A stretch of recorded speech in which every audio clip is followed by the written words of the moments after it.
drilling's starting to get bad.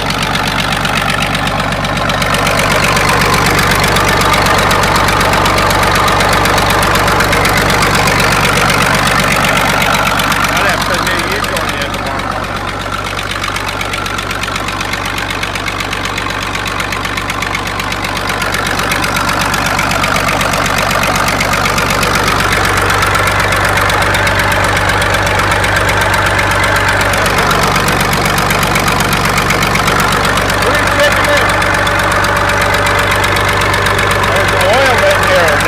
Drips out nice and slowly, and there's a bearing down in there, and it's just slowly called drip oil.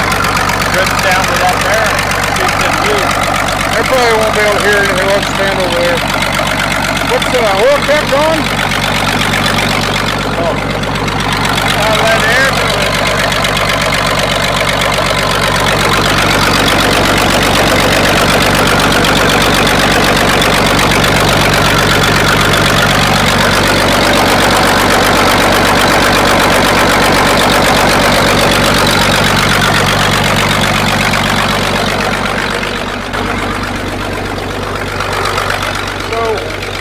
What is this? An old tractor motor? Yeah. Turn around and face that way. No. Face that way, so that's in the background. And the sun's on your face. No. Bitch, do as your director tells you. So what is it? Hold on, it's already gone. I'll tell you what. Actors. They're just the bane of my existence.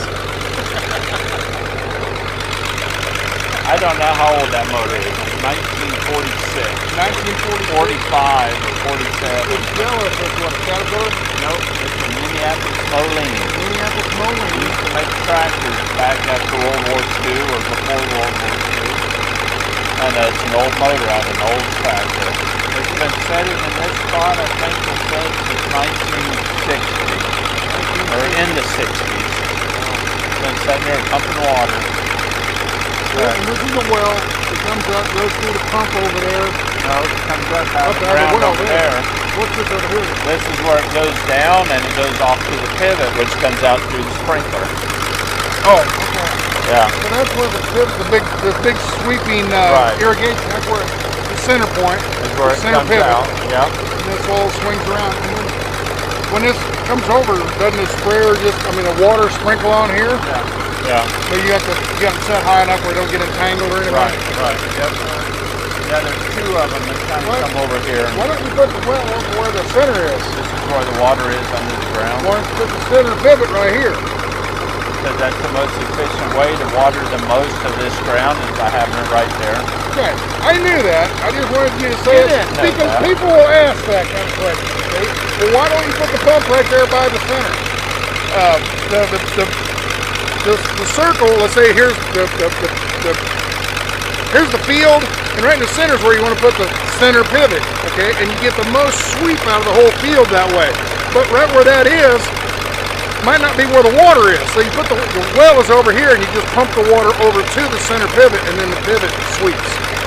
Did I get that right? Pretty close. Pretty damn close. Okay. Close enough. Close enough. I did a video on this motor last year. If you want to go back and look at it. I'll put a link in the description. So it's just a really, really old motor. Down there at the very bottom by the battery, there's that glass tube. What is that for? Oil, that's engine oil. Instead of having a dipstick, you can just look at the glass tube. Right, okay? right. And the other blue barrel over there, that is a drip oil. There's a bearing in there. It's a bearing on top of that head, and it just drips oil like every 10 seconds another drop of oil drops on it. You gotta fill that up, what, once a week or so? Well, 3 weeks, every third week or so, we fill it up. And then, simple technology. What was the other motor over there for? That's another well? These two are hooked together to the one circle. This isn't enough water for that circle? Right. And that's not enough water for that circle? Right. Between the two, they're hooked together on the ground, so between the two, that's what runs What kind of water capacity? 500 gallon a minute. 300 and 200 kind of thing? Okay. 300 here, 200 over there, adds up to 500. That's what the pivot can use. All right. We ready to go for a bike ride? Yep. All right, let's go.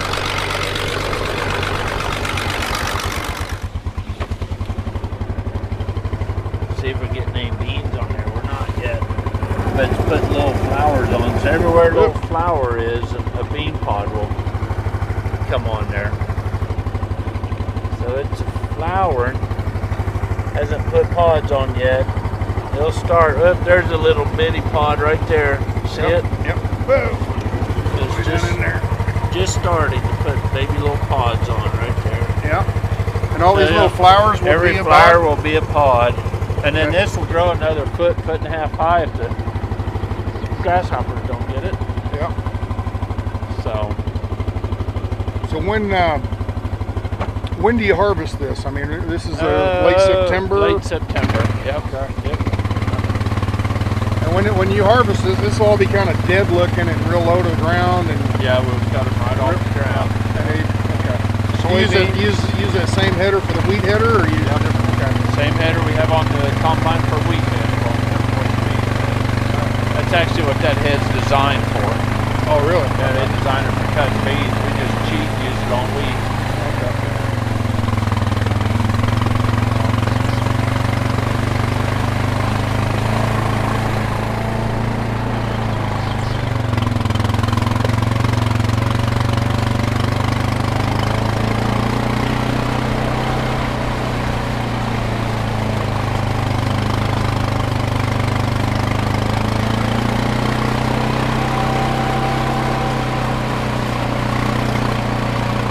I feel tough like Henry Fonda and Easy Rider. Why? On a bike. Four-wheeler. Well, but there's two of us and there's four wheels, so that's what they had, two guys with four wheels. Pretty, is it close? Similar?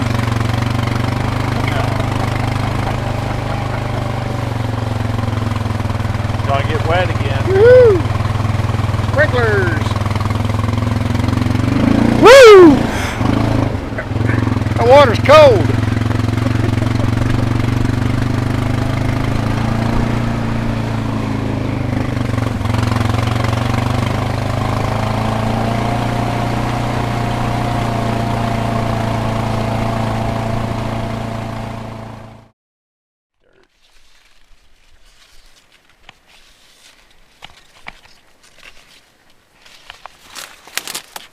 What you looking at? Bugs. Right over there? There's some right there. Looking at bugs. What are those? Bugs. Look like gnats. I don't know what they are exactly. Looks like there's webbing right there. Yeah. And they got caught up in the webbing. Like a spider web? In corn, what the heck they call that? Spider mite. Spider mite? Okay. No, this is Milo though, right? Yeah, this is Milo. They usually don't affect Milo.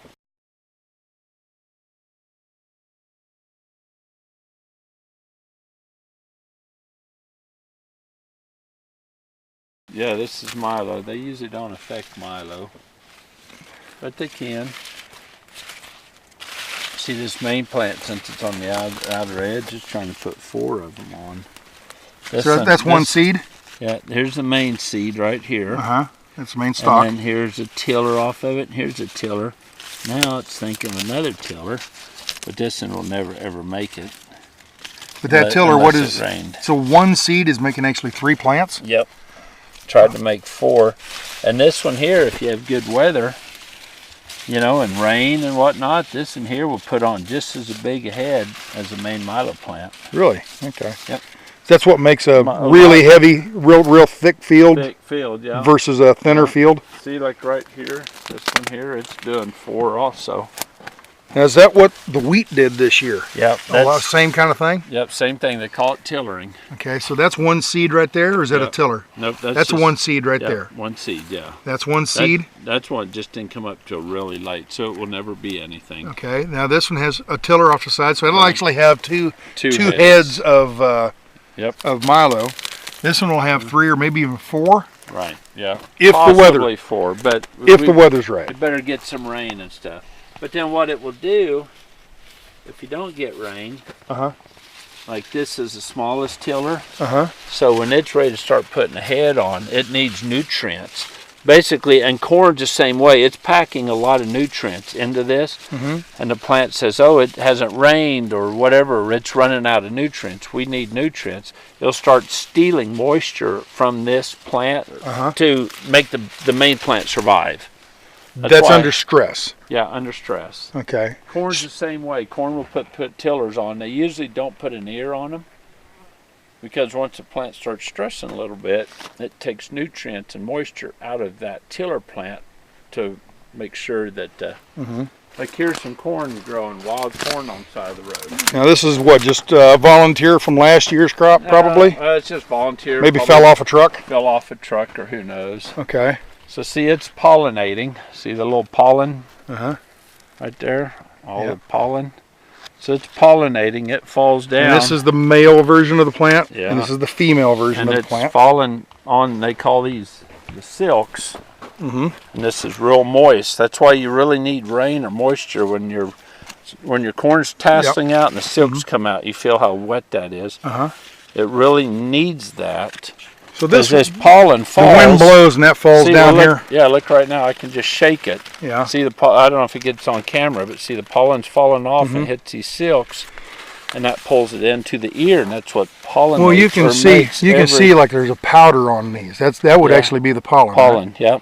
Yep. And it pulls it in and down, and each one of them will go into a seed in there. So if there's 100 seeds in there, there's 100 silks.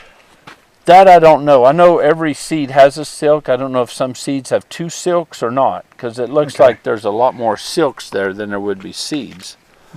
And see, it puts on a second ear, and does that a lot of times too. But there again, if it starts getting hot and dry, it runs out of fertilizer, it'll start stealing from the second ear to make sure that it makes the first ear. Okay. Does that make sense? It's almost like a bird will let one baby chick starve to make the other one make sure it lives. Let the other one survive. Just nature. Okay. All right. And plants are the same way.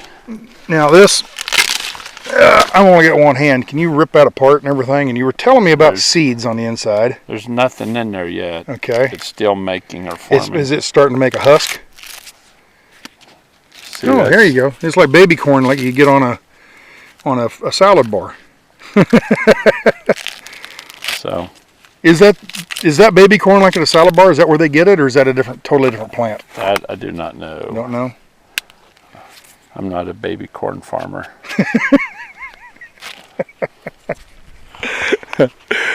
Ask a silly question. All right. So back when this year, a month or two ago, it's deciding how big to make this ear. How many seeds? When this plant was about 2 foot high, it decided. When it was about this size? When it was about that size or a little less, it decided how many ears, how many seeds long, and how many seeds around, depending on weather conditions, depending on so many other things. So see each one of these little silks, see how they're all each attached to a baby seed, right? I mean, every one of them is attached. See how you got to pull them off. They're all attached. Right. They all laid there and went out the top, just like here. So it takes the little male from up here, pulls it down, and it starts forming all your seeds. Okay. But like I said, this wasn't the main one. This was the secondary one. Right. So on good years, that secondary one will form a kernel, but it starts getting hot, dry, runs out of fertilizer. It starts stealing nutrients from this to form the main ear. All right, but you do get a good rain, and you do get enough nutrients. It will put it'll go ahead and make the second head or second ear, and next thing you know, you've got a really good crop. Same with this Milo. If it's happy, it's got nutrients, it has sunlight, it has moisture. All them tillers will put heads on them. If it don't, it'll start taking from them to support the main head. Here's a really good one here. It's got 4 of them. That one's got 4 of them. There's the main one. There's a tiller, and a tiller. Yep. But if we don't get any rain at all in the next month, this one will probably survive, put a decent, okay head. Right. But these will all wither away. It'll kill them off. It'll suck nutrients back out and end up this one. Yep. So it's preparing for a good season, and if it doesn't, it can always back up. That's the way families are. You ought to be able to kill the youngest. Oh, you didn't say that out loud. I know he didn't say that out loud. To let the older one survive. He does this to me every time. He has a really good video, and he throws something like that out, and it'll make everybody mad. He sabotages me. Not everybody. The older kids or older siblings are happy. The oldest. And you just happen to be the oldest in your family, aren't you? Oh yeah, that's right. I forgot. With that, ciao. Peace out.